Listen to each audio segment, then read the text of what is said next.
नमस्कार किसान भाइयों, आप सभी का एक बार फिर से स्वागत है हमारी चैनल एल पटेल में। आज हम बात करेंगे प्री इमरजेंस फेल होने पर क्या करना है, या फिर प्री इमरजेंस आपका सही रहा, सोयाबीन फेल हो गई तो उस पर अदर क्रॉप बो सकते हैं या नहीं। तीसरी हम बात करेंगे कि प्री इमरजेंस काम कैसे करता है और किन जगहों पर वो फेल हो जाता है।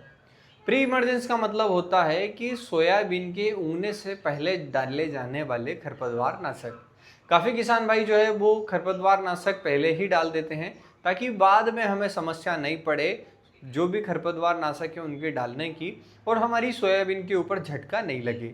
लेकिन कभी कभी ऐसा भी होता है कि आप खरपतवार नाशक डालते हैं लेकिन उसका रिजल्ट नहीं मिलता। तो क्यों नहीं मिलता, इस बात पर हम पहले विचार करते हैं।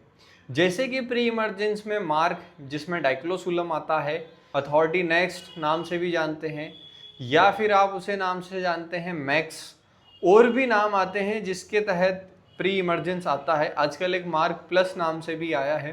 तो ये जो कॉम्बिनेशन होते हैं ये सभी उगने से पहले डाले जाने वाले होते हैं। जब भी ये खरपतवार नाशक आप डालते हैं तो ये 2 इंच की लेयर बनाते हैं। जो 2 इंच की लेयर होती है उसमें क्या होता है कि केमिकल इस तरीके से एक्टिव होता है कि जो भी खरपतवार का बीज उग रहा होता है उसे नष्ट कर देता है। और कुछ खरपतवार जैसे उग भी आते हैं तो उन्हें बाद में ये ग्रोथ नहीं लेने देता। खासकर ये हमने देखा है मार्क पाउच में कि जब भी दिवालिया उग जाता है उसके बाद वो अचानक से सूखता है। तो ये समस्या से निदान पाने के लिए प्री इमरजेंस काफ़ी ज़्यादा अच्छे होते हैं। लेकिन बहुत जगहों पर ऐसा हमने देखा है कि किसान भाई डालता है लेकिन उसे रिजल्ट नहीं मिलता। तो उन फैक्टर्स में सबसे ज़्यादा 3 फैक्टर काम करते हैं। पहला ये कि अगर आपने प्री इमरजेंस डाला है और उसके बाद में पानी नहीं गिरा है तो क्या होता है कि जो लेयरिंग फॉर्मेशन होता है वो नहीं हो पाता, इस कारण से आपको रिजल्ट नहीं मिलता। दूसरा कारण होता है कि जब आप दवाई डाल रहे होते हैं और काफ़ी तेज़ हवाएं चलती है और प्रॉपर दवाई नहीं डलती है तो क्या होता है, कहीं पैचेस पे दवाई अच्छी डलती है, कहीं पर नहीं डलती। इस कारण जहाँ पर लेयरिंग अच्छी होती है वहाँ पर तो खरपतवार नहीं उगता, लेकिन जो जगह छूटी हुई होती है उसमें खरपतवार उग कर आपको नुकसान पहुँचाता है। तीसरा और मेजर कारण होता है कि आपके यहाँ पर आपने दवाई डाली और उसके बाद अत्यधिक पानी आ जाए। अत्यधिक पानी आने पर क्या होता है कि जो लेयरिंग बननी चाहिए, जो उसे समय मिलना चाहिए लेयरिंग बनाने के लिए, वो नहीं मिल पाता और खेत से बहकर आपका जो केमिकल है वो बाहर चला जाता है। उस परिस्थिति में भी आपको जो है प्री इमरजेंस के रिजल्ट नहीं मिलते।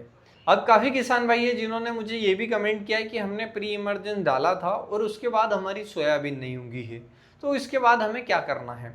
प्री इमरजेंस से समस्या नहीं है, उनके जर्मिनेशन में इशू आया है, इस कारण से सोयाबीन नहीं उगी है।